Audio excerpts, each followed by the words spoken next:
Students, today we will do reaction of metals with chlorine. Most reactive metals they react with chlorine at room temperature, like sodium, potassium, calcium, and magnesium.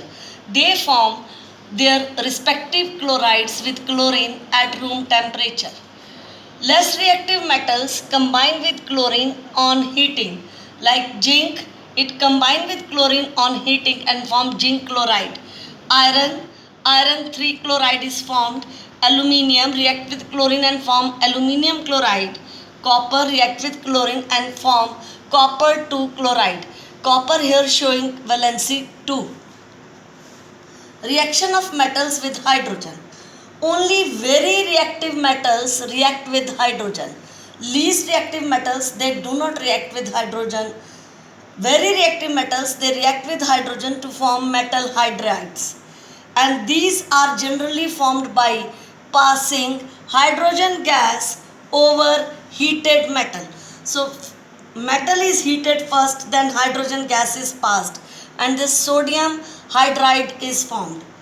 Potassium react with hydrogen, potassium hydride is formed. Calcium react with hydrogen and form calcium hydride.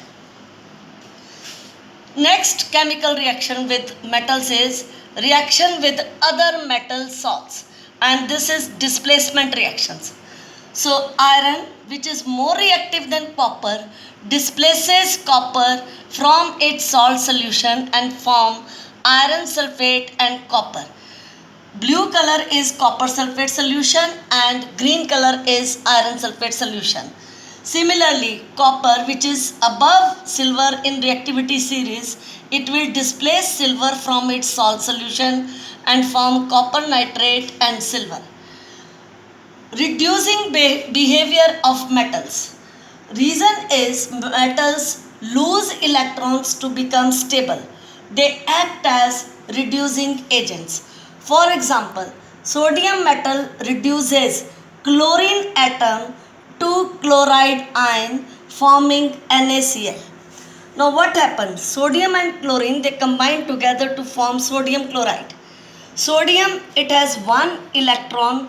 It will lose one electron in its valence shell to become stable. So sodium cation is formed. Chlorine will gain one electron to become stable.